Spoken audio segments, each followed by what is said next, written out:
Hey, what's going on? Hey, what's going on? Sorry, I didn't know if this thing was on or not. It's Bill Burr, and it's time for the Monday morning podcast for Monday, January 7th, 2018. What's going on? How are you? It's fucking 3:32 in the morning, and I slept a little bit, but just been having a motherfucker of a time with this jet lag over here. And you know why it is? It's because I'm not boozing. Okay? This one's for all you alcoholics out there. I'm fucking with you. People keep telling me to go get melatonin. It's a natural way to get tired. All I know is the unnatural way to get tired, which was what I always did was just the first night I'd try to stay up, and then I'd go out and I would just I'd go booze. I'd have 4 fucking stiff drinks and just come home and pass out. And then I'd start to get acclimated to their time. I'd have to do that about 3 nights in a row, and then I was fine. So whatever. I just been... so I got to do this fucking podcast because today I'm getting on a plane and I'm flying to Estonia to do one show tonight. I'm very excited about it. I Googled some pictures. First of all, Estonia. Jesus Christ, what a badass flag. That's one of those things that I collect. I don't buy a lot of touristy shit, so I just get those little flags. So I got to make sure I have time to go down and pick one of those up. Then I got Latvia the next day. This is the part of the tour where I start going to all these places I've never been to as far as countries goes.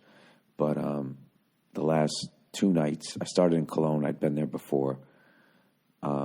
We did Munich on Saturday, and yesterday we did Offenbach, and it's just been a fucking great time being over here with Virzi.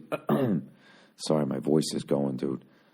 You know, I'm trying to make sure I have good shows, and I don't know what the fuck I did to it. But yesterday, I should say Saturday and Sunday, we had 2 shows, Munich 2 and Offenbach. And the first fucking show was like at 3:30 p.m. This is what kills me. I've never in my career that I can really remember ever gone on stage like that. I mean, at that time. I think maybe one time I was doing Hilarious in Cleveland, and I did an afternoon show. But I think that was at like 4 or 5. I don't know. Just 3:30 was fucking weird. But I got to tell you, the crowd was unbelievable. Munich crowds were fucking ridiculous. I mean, they've all been great, but they were just like, we were in like this, I swear to God, it felt like I was in like a little barn. And it was like snowing out, and I had to walk from the green room back outside into the snow and then back into the venue. And I was just like, these motherfuckers are trying to get me sick. So I had my coat on, my big stupid pom-pom hat that I got in Finland way back in the day, which has been saving my ass. That and the vitamin C packets. And both shows, the crowds were just crazy good. And in between shows, I ran around trying to find my daughter some sneakers, some cool sneakers up. I found this store called Early, somebody told me about. And we drove over there, and I bought a couple pairs of sneakers. I got her the Forrest Gump ones, you know, the classic Nike Cortez. And I made sure that I got the Velcro straps, so she can get a little fat fucking toddler feet in there, you know? But it's pretty fucking cool because in the middle of the city, they had this giant wall going, you know. I couldn't see how, because we just literally drove by it, and it was the original wall of the city. For like back in the day when there was just like, you know, it was a free-for-all.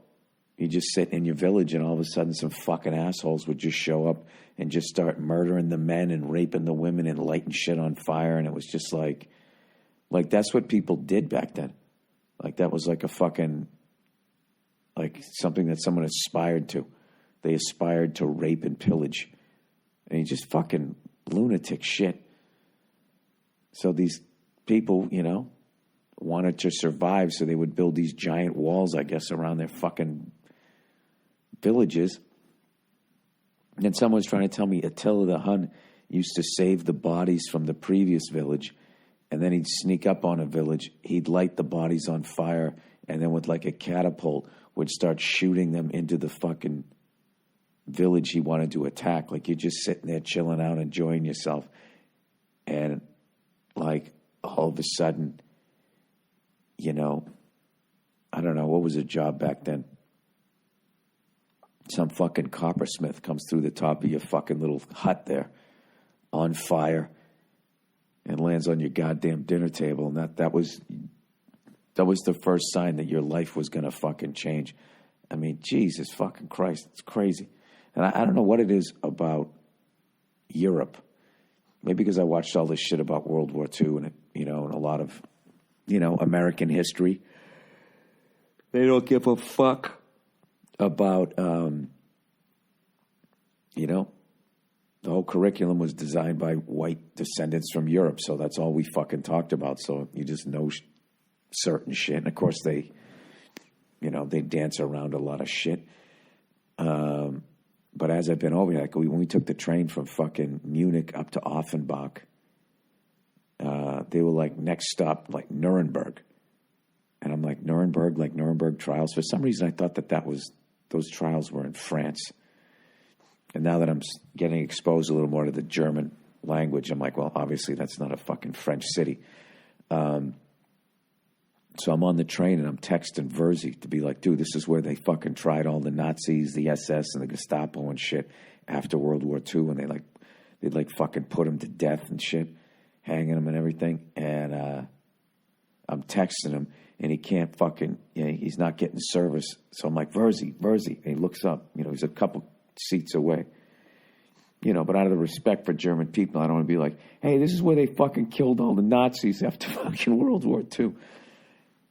I walked over to him and I started to say it, but because I'm speaking English, people just look at you like, oh, there's a fucking American. Let's judge him.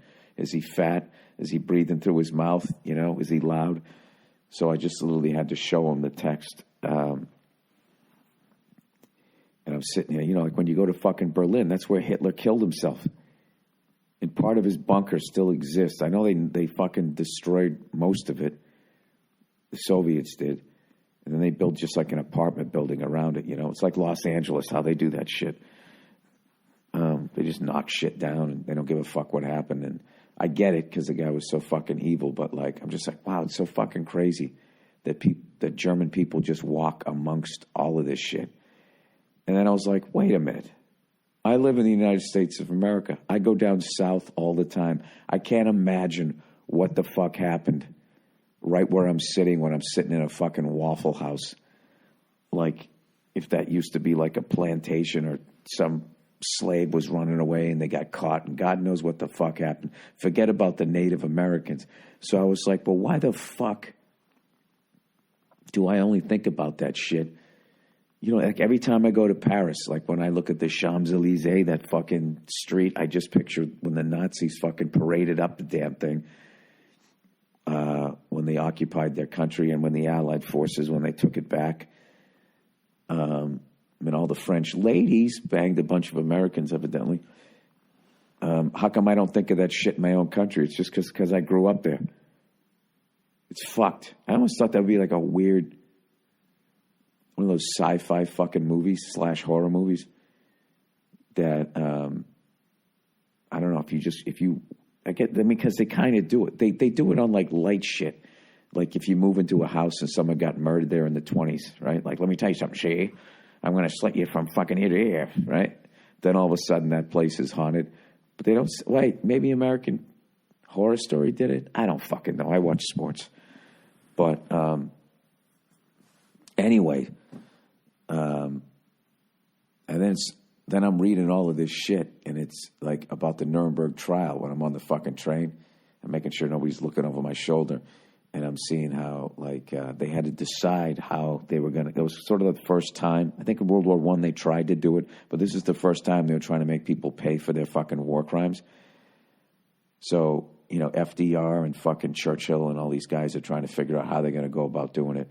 And FDR balked at something, and then he died. And then Truman came in and was just like, well, wait a minute. Yeah, Truman came in and was like, no, we're going to do that shit. So he must have still been at war with Japan, and then he goes and he drops 2 fucking nuclear weapons on fucking Japan. Like, it was... It's like they were all fucking war criminals. We're sitting there firebombing Dresden and shit. There's like women and children down there. It's so, I don't know. That's why I always say, like, to this day, I can't believe that, like, war is still legal, you know, / like glorified. And, I mean, I understand defending your country and shit like that if there's a fucking lunatic out there, but, like, you know, who's kidding who, you know? There's been a lot of iffy decisions made out there for, you know, it's a fucking land grab. You're going after oil, you know, you want that land because it's got some water around it. I mean, that's why people go to fucking war most of the time, it seems nowadays anyways. But anyways, I don't know. Somehow that leads to me to talking about fucking thin privilege. I follow this guy, Giannis Pappas, on Instagram. He's like fucking genius. Does all these characters and stuff. So I'm always watching him, Kyle Dunnigan, Jeff Richards. They're like my favorite. Like the fucking characters they do. The fucking geniuses, right? So I was watching his and he posted something about it. So I'm going, what the fuck is thin privilege? I already know I have white privilege. Evidently, I have thin privilege too. Like if it was like Monopoly and there was a stretch of little properties that were the privileged properties, like I feel like I got some of those little green houses on a lot of them. So evidently it's a privilege to be thin rather than a reward for having the discipline to push yourself away from the fucking table, you know. And I'm not talking about when you're a kid and some people have baby fat. Like I had baby fat. I was a fat fucking kid. I was like 10 pounds, you know, when I was born. I was a big fucking red Charlie Brown looking fucking baby. And there's not one cute picture of me till I'm like 3. And my head was literally almost the size it is right now when I was an adult. Like I literally from day one looked like I could fuck up a Lego city, right? And, you know, but I just used that to my advantage. I'd be on the playground and people be fucking with me because my orange hair, and I just lean on them, you know, like a boxer. I just wear them out in the early rounds, and then I just fucking, you know, a bunch of body shots, and it would be over. Me with my big, flabby, freckled arms. And then somewhere in like junior high, I just sort of leaned out. Like all of a sudden, I grew a little bit. And then I stopped growing, and then I was just a small, skinny kid. I kind of had it all. You know, when it comes to the bullying, I was a fat kid when I was real young. Then I was, but I was big, and then I became small, and I was skinny. And you throw it all in there, I had orange hair. So it was kind of inevitable that I was going to end up being some sort of a fucking comedian or something. I don't know what. But anyways, this thin privilege shit, it's like, they're like people who are thin need to fucking acknowledge, you know, it's up to you to realize how privileged you are that, you know, people don't judge you when you eat a cookie in public and blah, blah, blah, blah, and all this shit. It's like, well, they fucking judge me when I put on a pair of shorts and look at how fucking white my legs are. You know, these fucking people, you know what kills me about shit like that? All right, I get it where you shouldn't tease fat people and make them feel bad and all that. You know, it's fucking immature and it's mean. I get it, right? But on the other side, it's like there's no burden of responsibility. It's something that's totally fucking curable. And I know some people literally have like food addictions and like it's a psychological thing or whatever. But, you know, for most people who are fat, it's just you're just eating too much fucking food. You know, and considering most of the goddamn world is starving,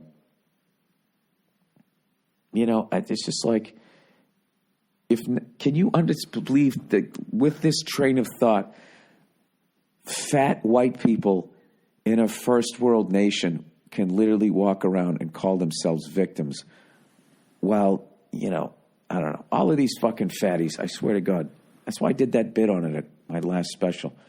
You need to go to some countries where the people are like really have some problems. I mean, you can even just go on the fucking internet and read about it. You can feel a hell of a lot fucking better about yourself. You know? I was sitting there, you know, I was getting frustrated with being fucking jet lagged and shit. in these 3:30 in the afternoon shows. I was like, fuck, man, now I can't fucking sleep. And I was like feeling like I was a zombie, and I was getting all grumpy and shit. And then like I go on the internet and I'm like, wait a minute. Okay, so if Nuremberg's here, where was Auschwitz? I can never say it right. The concentration camp place, right? And it turns out it's in Poland. And I was like, well, I don't have the time. It's going to be too far away. So I kind of Googled some fucking pictures of it and shit. And I looked at it and I was like, oh my God, I could never fucking go there.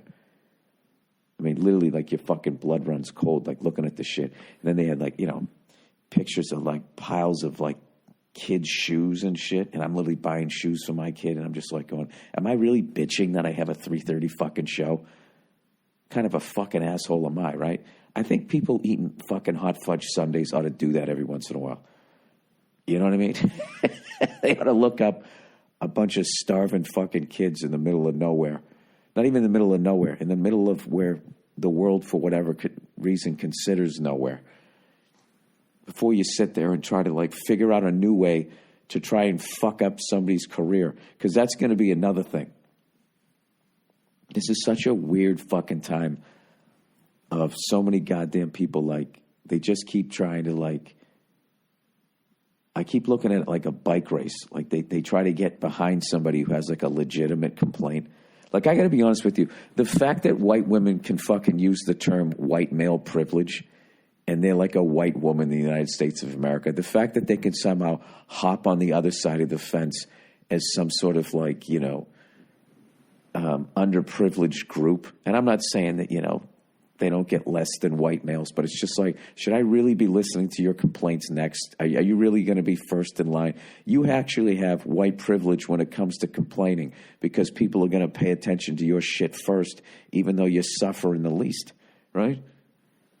As far as my complete lack of research goes, as far as me babbling here, fucking 4 in the goddamn morning.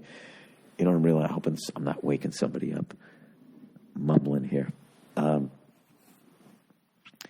Anyways, so I guess that's the latest thing that can get you to not fucking, I don't know, sell some tickets on the road or fucking, host an award show, like whatever the fuck we're going to do.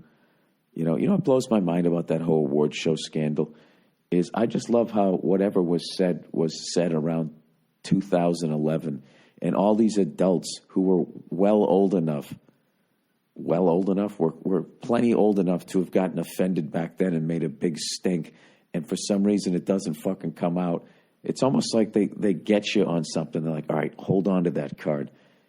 You know what I mean?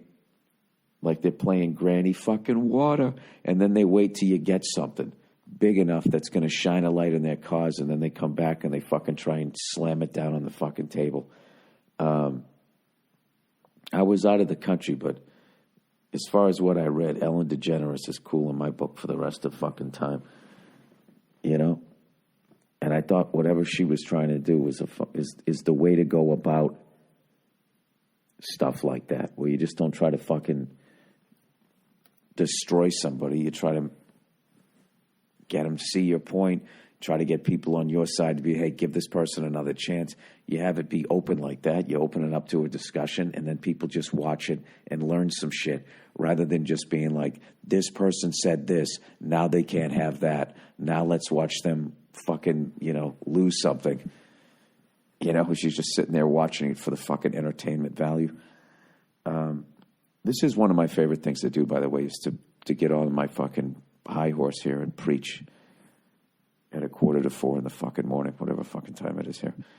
All right, let's talk NFL playoffs. I missed most of them. I was able to watch a little bit of that Eagles-Bears game in German, which was pretty cool, because they kept enough of the English words that I was able to, kind of know what the fuck they were talking about.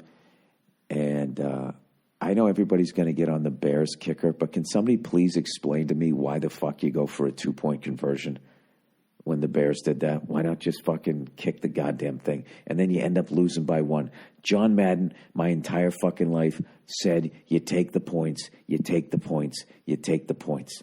Those extra points come back to haunt you. And I know this guy, I missed it. I guess he hit a number of fucking goalposts and hit the goalpost and the crossbar on the last one. I watched the highlights, but Why the fuck are you going for 2 points there?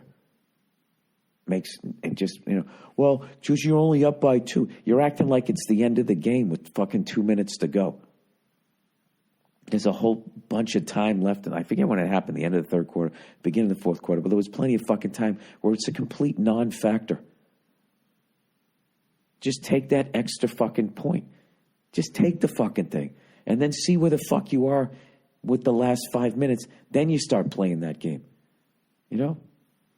Everybody's going like Patrick Waugh now, like pulling the fucking goalie with like 10 minutes left in the game, which for some reason actually worked for him. So congratulations to the Eagles. Dude, Nick Foles, man. But by the way, though, that Mitch Trubisky, man, Trubisky's how you say his name? He had a fucking great game. Threw for over 300 yards.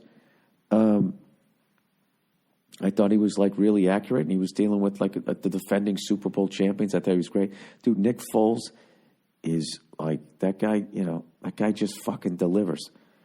Oh my God, Pete Carroll, Jesus Christ, the poor fucking bastard. The poor fucking bastard, man, he's getting a ton of shit in Seattle. I guess they thought he ran the ball too much.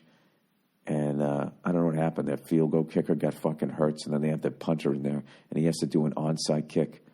Like, why didn't he just do what they all do? Just stick it on the tee, and then you kick the ball in a downward motion on the upper third of the fucking ball so it pops up in the air. The guy just, he fucking just, fucking basically lobbed it down the field. That, you know something? If Pete Carroll never won a Super Bowl and they were going to make a statue of him, it would be him with his hands on his fucking knees, just looking down at the ground in pain. He's sort of the Urban Meyer of NFL coaches, in that they both won, but they just have that that soul-crushing. Whenever I see him do that, you know what it reminds me of? It reminds me of Carl Yastrzemski when he was backing up to the wall when Bucky Dent hit that 3-run homer, and you just saw his legs buckle. It just reminds me of that every time I see that shit. So, I don't know. My condolences. I don't usually have condolences to Seattle fans, but I don't know. The rivalry's kind of died down. You football fans, I feel for you. I've been there and all that shit. Congratulations, San Diego Chargers, and I forget who played the last game. Oh, the Colts. I guess the Colts look good, and Andrew Luck is back, which is great. Other than that, I haven't been fucking doing anything here. I should probably do some of these reads here. This podcast might be a little short because I have to get up, go to the airport. Oh, I'm already up. All right. Oh, look who's here. I can't do this read justice, everybody. I apologize. It's old Zip Recruiter. You know what's smart? Figuring out who you need to hire to take care of your business, to take your business to the next level in 2019. You know what else is smart? Starting the new year off strong by going to ZipRecruiter.com/Burr to hire the right fucking people.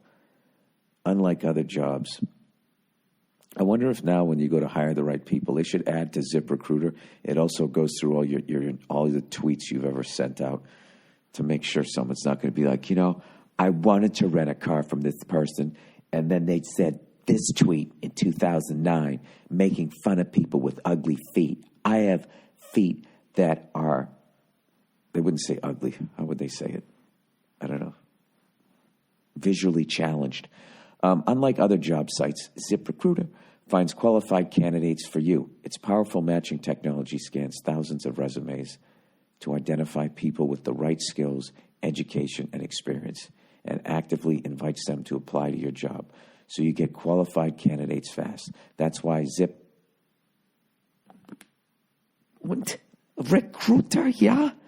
It's the German version, is rated number 1 by employers in the U.S. This rating comes from hiring sites on Trustpilot with over 1,000 reviews. And right now, my listeners can get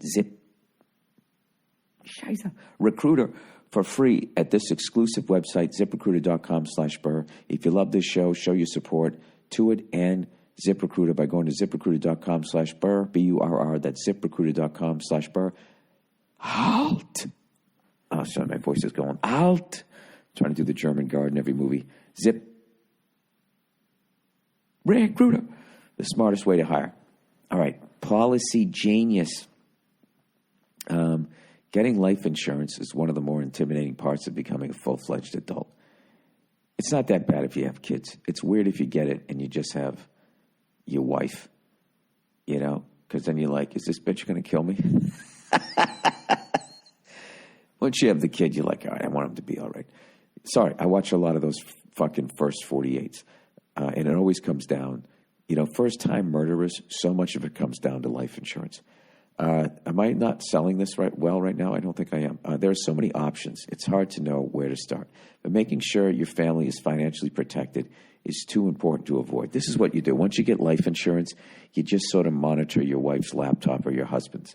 If they're checking out, how to dispose of a body, or they're checking out when the tides go in and out, then I think you might want to put a little addendum to your policy. So Policy Genius creates a website that makes it easy for you to compare quotes and get advice and get covered without extra fees or commission sales agent. Motivate your audience. Talk about your experience with the product/service. I've never used it, but I got life insurance, and now whenever I hit turbulence when I'm flying or whatever, I don't worry about it because I'm like, well, you know what? As much as they're going to miss me, it's, they're going to be all right. And the house won't be as loud. Choose 1 to 2 copy points to rotate into your spot. All right, I'll read the first 2.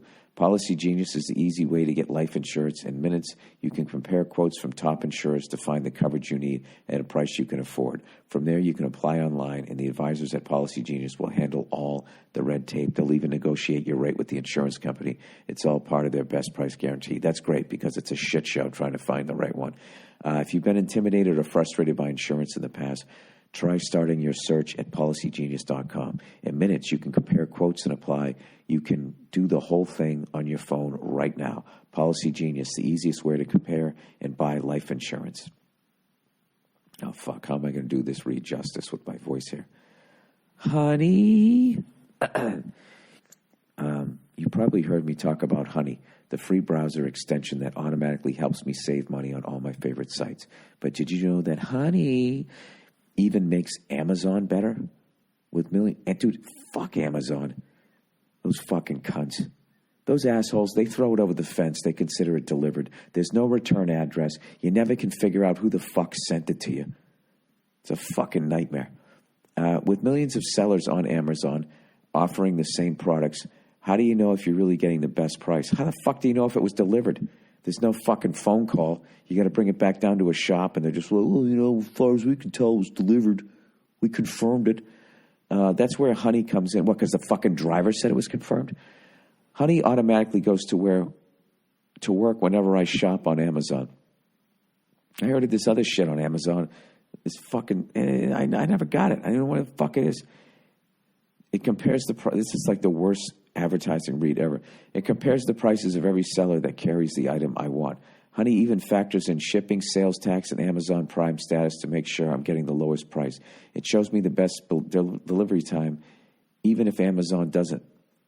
It's like having my very own personal shopping assistant. Of course Amazon doesn't. You can't fucking get anybody on the phone. More than 10 million people are using Honey to save money. Honey has over 100,000 5-star reviews on Google. Maybe I need Honey so Amazon will work better for me. 5-star reviews on the Google Chrome store. Time magazine says it's basically free money. So the next time you're in the world's biggest marketplace looking for the best deals, treat yourself to the free upgrade that makes Amazon better. Add Honey for free at joinhoney.com/Burr. That's joinhoney.com/Burr. That's hilarious. I'm making fun of Amazon and everything that they don't do well. Honey actually fixes it. So in a way, I was selling it because God knows we're all still going to use Amazon, right? All right. Last read here. Hey, my bookie, how the fuck you doing, huh? How you doing, you fucking degenerate? NFL playoffs are here, and it's time to get into the action with my bookie. Don't be that guy with no rooting interest as your relatives or friends sit around watching the game. Not this year, when the 53rd Super Bowl is around the corner. Is it really 53? Holy, I've been watching since Super Bowl 12. Fuck. It really is the most wonderful time of year. Make sure you're ready for the daily action by signing up at MyBookie today. They pay fast when you win. Ownership really cares about good customer service, and they offer the craziest props. When you bet, it's just as important as who you're betting on. Or where you bet is just as important as who you're betting on. And if you want to make money during the bowl season, you got to go to MyBookie. I trust them, but you don't have to take my word for it. Check them out for yourself. Join now, and MyBookie will offer you a 50% deposit bonus to make sure you have a nice bankroll, nice fucking bankroll for bowl season. Use the promo code Burr when you deposit to activate the offer. That's promo code Burr at MyBookie. How the fuck you doing? You pay, you win, you get paid. All right. Where am I at here? 30 fucking minutes. Oh, shit. I hope I'm not getting sick here. How much fucking vitamin C do you have to take? You know? Let me grab one of these goddamn packets. And I'll drink one now. Dude, this fucking hotel, I can't figure out how to turn on the fucking heat. You know? But the only thing I hate more than not being able to turn on the fucking heat is having to call down to the front desk, and then they got to send somebody up. I'd rather sit here and get sick. Here we go. A little bit of fucking Offenbach bottled water. Maybe I can get seltzers on my podcast to advertise. A little vitamin C packet here. This is how you do it.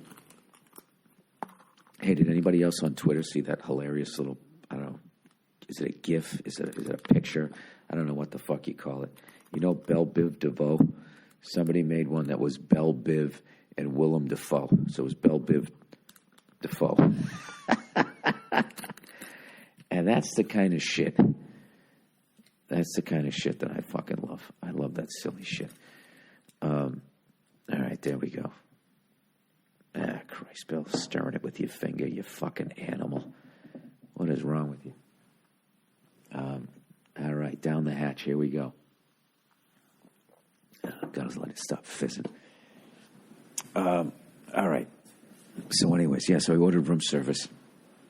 As far as I can tell, the top 3 things on room service in Germany are a hamburger, Wiener Schnitzel, or spaghetti.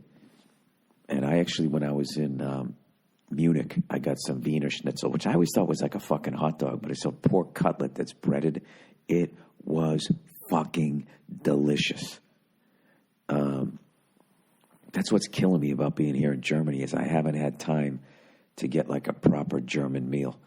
I've just been traveling so much, and I'm never going to do Ancestry.com, but as far as the names in my family tree, I know I am mostly German.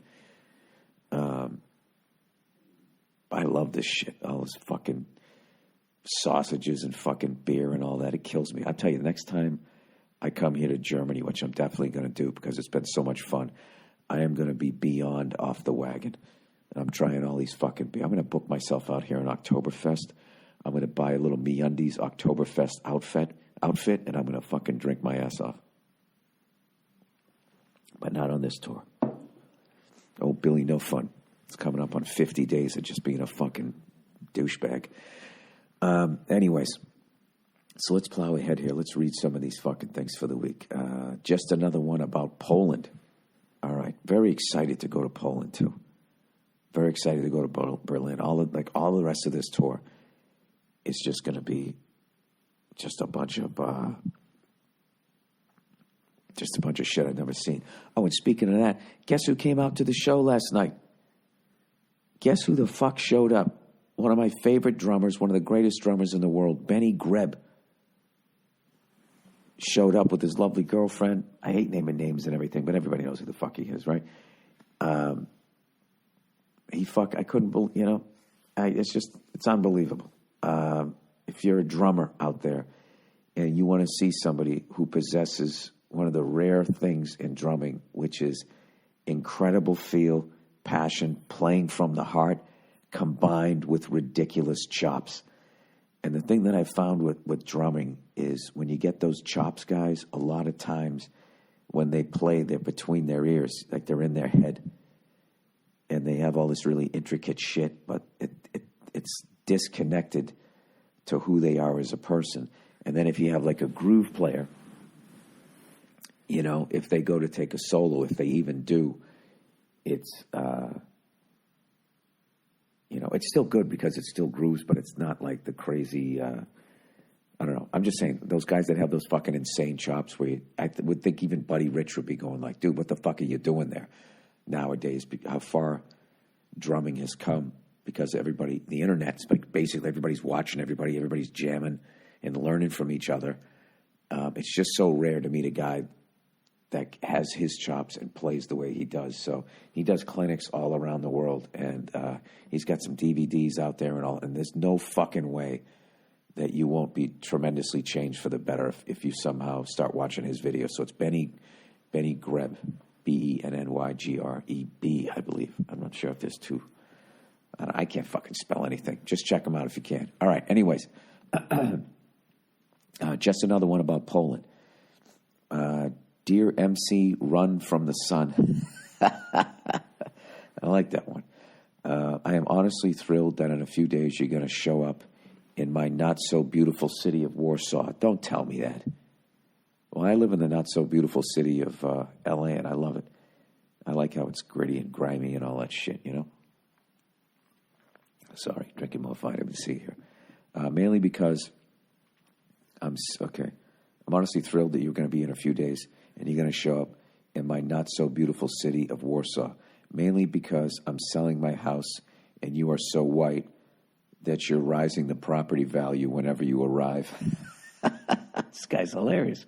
Oh, lady, let's be fair. I don't want to thin shame anybody or whatever the fuck you were talking about now. But since you're kind enough to do one of those pussy-ass shows of yours, I will definitely come. I like this guy. He's breaking fucking balls. You are going to love Poland.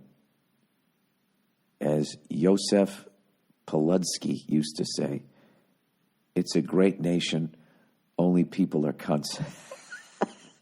Oh, wait a minute. Dude, is everybody as funny as you in Poland? Is this going to be another fucking country I go to where I'm just like, oh my God, these guys remind me of the people I grew up with?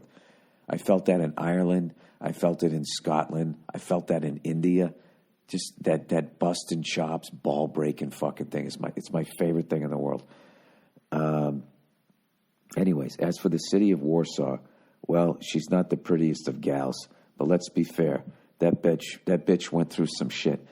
We are watching American shows, so don't worry about making your pop culture references. We're currently watching Alf, and once we figure out why those jokes are funny, we're going to move on to Frasier. Dude, can you please start doing stand-up or something? All of this is just written really fucking funny. You can also consider renting a helicopter here since it's much cheaper than the U.S., although Polish helicopter is just a horse wearing a windmill hat. Ah, right. You had one fucking Polish joke there. Best wishes to your family and break your pasty leg on this tour. P.S. If you're interested in Soviet bloc history, God knows I didn't learn about that when I was growing up, then you should check comedian Freeze Love, Freezluv, talking about his military service in Berlin during the Cold War. I will definitely check that out, and I'll send out a link to this podcast episode here. Speaking of which, I've been having the best time with Virzi, right? And Virzi, the one thing I love about Virzi is Virzi, okay? The way Manny was going to be Manny, Paul Virzi is Virzi. He's over here wearing his Jordans. You know, he's got his fucking Nike tracksuit on. And we were in Cologne, Germany. Did I tell you this yet? I've told it on stage so many times. We're walking over the fucking bridge, right? And Cologne, Germany, as I mentioned, was one of the most bombed cities in World War II, so there's not a lot of old stuff there because it just got destroyed. But they have this one beautiful church, right? So we're walking over the bridge, and Virzi is going like, dude, look at that building, man. God, it's a beautiful building. Isn't that building beautiful? And I'm looking, and there's these cluster of whatever buildings, and in the middle of it is this amazing church. So I'm looking at the buildings going, what in the fuck is this guy seeing? I go, what building? He goes, that building right there. Look at it. It's fucking the architecture. It's beautiful. And finally figured out, I was like, dude, are you talking about the fucking church? And he's like, yeah, oh no, I already told this story. I told this story on Thursday. I'm still giving him shit about that. It's a great building. All right. Oh, by the way, Virzi too. Sicilian and Greek. He loved the Wiener Schnitzel too. And he's actually really enjoying Germany too, which made me happy because sometimes those Mediterranean guys, they get all fucking upset about the food and there's no sunshine and shit, but he's been having a great time. All right, gypsies. Hey there, Billy Bloated Brats. I go to Romania. Oh, this is what I was talking about. We're learning that gypsy is considered a racial slur. All right, listen to this first sentence. He goes, I go to Romania frequently for work, and I'm quite versed in gypsies and why it is a racial slur. You know what I love about that was he still used the word gypsy. That's like if I was in America being like, hey, everybody, when you travel to America, I've been to East St. Louis, and I'm quite versed in N-words and why it's a racial slur. Like, I wouldn't do that. That's kind of what he just did there. First, Romanians are not gypsies. Romanian people are descendants of Romans. I didn't know that. Gypsies are people that came from Egypt. If you want to insult a Romanian person, call them a gypsy. Gypsies stick to themselves and rob/steal from outsiders. They will fight at the drop of a hat. I saw two old lady gypsies fighting over which corner they were selling flowers on in the old city in Bucharest. I hope this clears it up a little. No, it didn't. That didn't clear anything up. Now I know that Romanians are Roman and gypsies are people who are from Egypt. I do know that. And then you went on to fucking trash them in a way that I'm sure they were upset about. I don't know. Jesus Christ. Did I just get in trouble just by fucking reading that? So they got a lot of fight in them. All right. What are you going to do? I mean, I've seen, there's videos of two people dressed up like Santa Claus beating the fuck out of each other in my country. All right. But I didn't realize that Romanians, it says Roman in there. Did not know that. All right. I'll have to look a lot of that up. Double check, which means I'm not going to do it. I'll forget about it, and then the information you just told me will be in my head, and one day I'm going to spew it out, and I'm probably going to get in trouble. All right, recent breakup. Am I the asshole? Well, first of all, what two words did I just, first of all, and certainly? I don't know what the fuck I don't know. Anyways, my girlfriend of 3 years broke up with me over something me and my family thinks is stupid. All right, so right now, I'm a little nervous here. Your family's backing you. You're not one of those fucking young kids that can do no wrong, are you? Anyways, we are both 20, and since last February, we've been... so what generation are you? Is that Generation Z? We are both 20, and since last February, we've been arguing since we invited her to my birthday dinner. And she got upset because she was expected to pay for her own meal. All right, who's her? Is that your girlfriend? Okay. I didn't tell my parents until months later because I didn't want to start anything. Anyway, around early December, my family asked me to invite her to come up with us to my dad's parents' home on the 29th because that's when we could celebrate Christmas with them. When I texted her, she said, am I going to have to pay for my own gas? I have ASD. I don't know what that means. So I assumed I was missing something. So do you have like ADD to the point that you don't have the fucking time to write ADD? Right now I got to look up fucking ASD. All Saints disease. ASD. You are not connected to the end. You are not a winner. All right, I don't know what the fuck that is. I don't give a shit. I'll learn about it later. I have ASD, so I assumed I was missing something. So I asked my dad, and he said, of course. She flipped out about it. Oh, is that Asperger's disease? Wouldn't that be ABD? Or is that anti-lock brakes? I don't fucking know. That's ABS.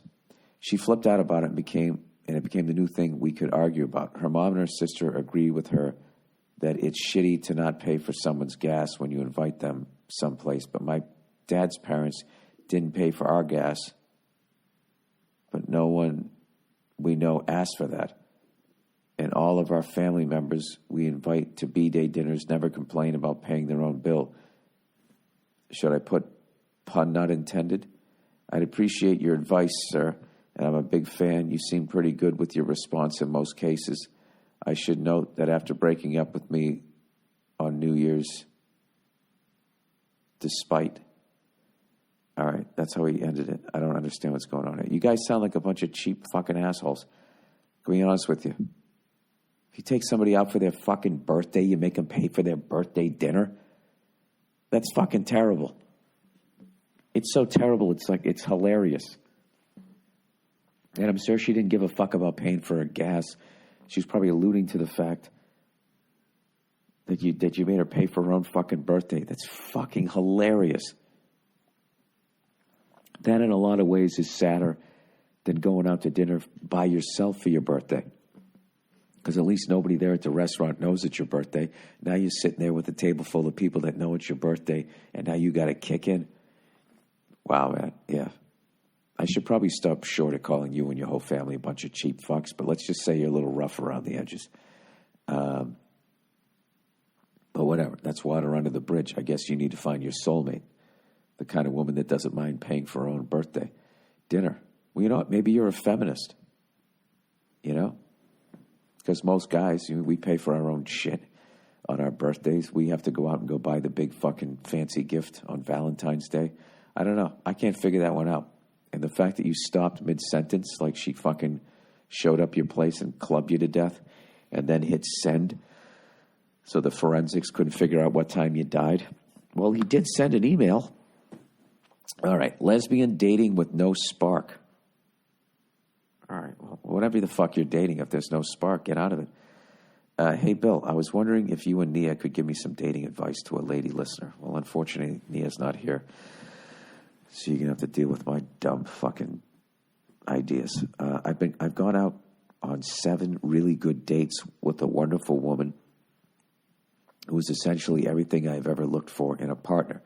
She's hilarious, witty, playful, beautiful, smart, and motivated, and a good, kind-hearted person. Are you fucking my wife? Sorry. The way we have ridiculous, witty banter reminds me of how you and Nia are on the podcast. Well, that's what reminded me when you said it. It turns out we even want all the same things in life in terms of a long-term relationship. Well, how does this go left? Did you finally get her naked and she had a dick? I mean, what is going on here? Wanting a family, living close to parents and siblings in the same area we grew up. However, in the past few days, she's grown a little distant. Oh, Jesus. When I asked her why, she explained that although she really enjoys spending time with me and that I've done nothing wrong, she's never felt strong, passionate feelings toward me. Oh, okay, this is how you got to walk somebody through their feelings. Oh, good. This is never fun. I responded honestly that I have not necessarily felt that huge, passionate spark. Oh, wait a minute. I read it wrong. Oh. She said she never felt strong, passionate feelings toward me. Oh, I thought you meant she's never felt that before and she was scared that she loved you. So she's saying, like, you're cool, but I'm not feeling it. I responded honestly that I have not necessarily felt that huge, passionate spark with her either. Well, congratulations. What you guys have on your hands is your fuck buddies.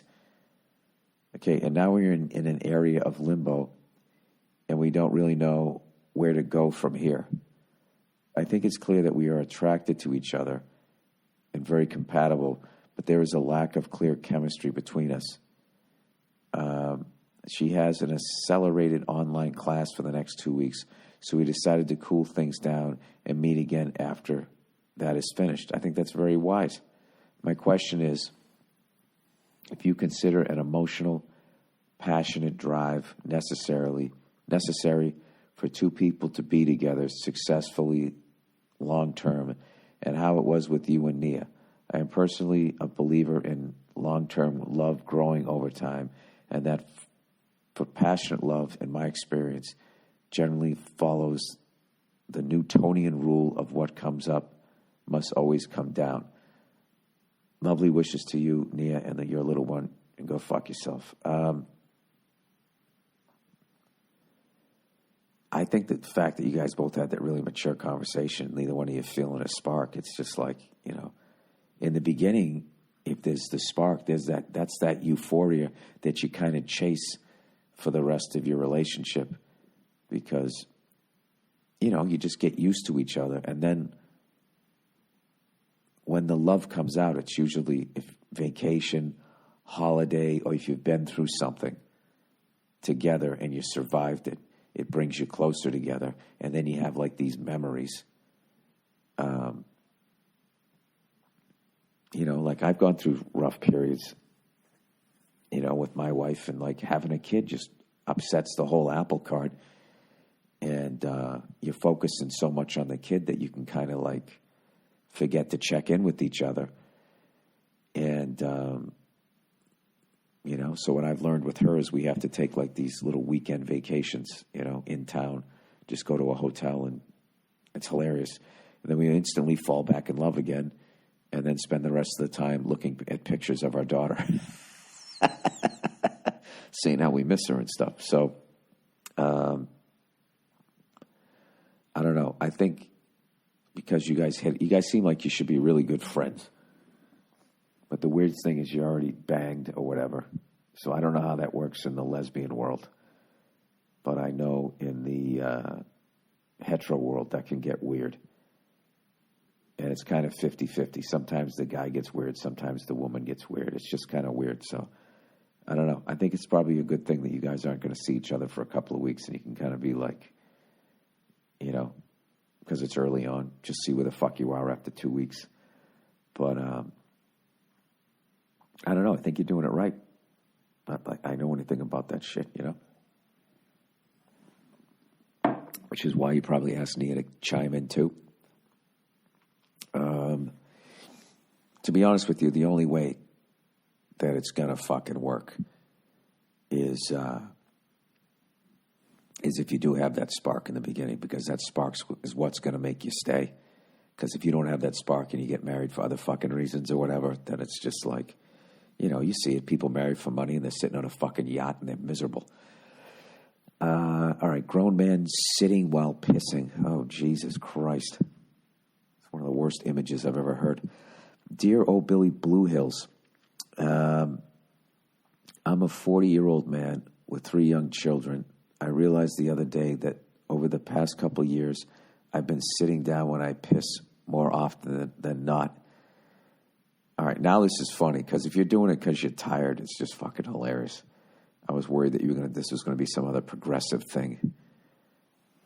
That, standing piss privileged, whatever the fuck they're going to come up with next. It all started when the kids were babies. My wife would wake up to feed, and I would head down to the can like a zombie to piss, and I was too damn tired to stand and aim. Now the kids are a little older, and I'm still fucking exhausted most of the time at home, that I find myself sitting down to piss all the time. I think I'm just tired as fuck. Am I crazy to assume this is common among men my age with young children? Now that you are 50, do you do the same?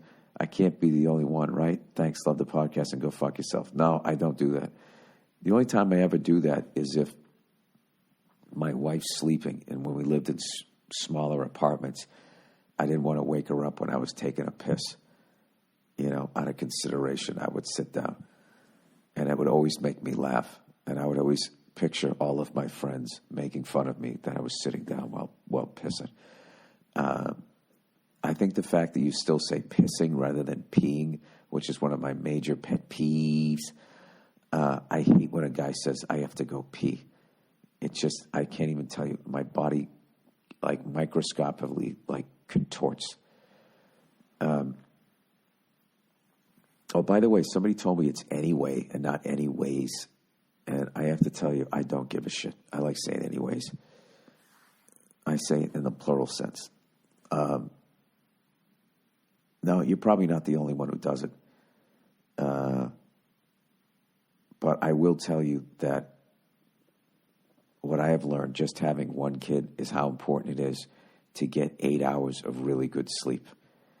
And you shouldn't watch TV and be on your fucking phone. I've actually gone back to reading. If you consider reading sports books reading, I try to read, but my wife, she always watches the fucking Real Housewives or that tattoo parlor show.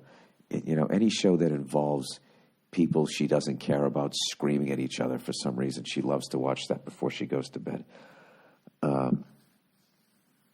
So I just put on the fucking same headphones I wear when I fly in a plane so I can't hear people, and I just read the fucking book. But anyways, I think maybe if you get 8 hours sleep, you hit the gym a little bit if you have time. But I know how tired I am with one kid. I can't imagine with like 3. And a good friend of my life told me one time when he was talking about being a parent, his kids are older. He's got like 2 or 3 kids, and 3 kids. And he said, he goes, dude, I've been tired since the 90s. So I think that's just what it is. That's just what it is. And you know what it is? Because once your kids get older and they can kind of take care of themselves, meaning they can wake up, brush their teeth, get ready for school and all that, you feel like you're not going to be as tired. But I think the thing that makes you tired is the worry, because you're constantly fucking worrying that something's going to happen to them, but whatever. All right, that's the podcast. Apologize for the low volume of talking here. I really want to thank everybody that's come out to my shows here in Germany. I could not have had a better time. It was fucking awesome. And I will definitely be back the next time, hopefully, when I get a new hour. And you guys still want to come to see me, I will definitely be back. I think I'll come during the summer months next time, or Oktoberfest, one or the other. All right. Go fuck yourselves, and I'll check in on you on Thursday.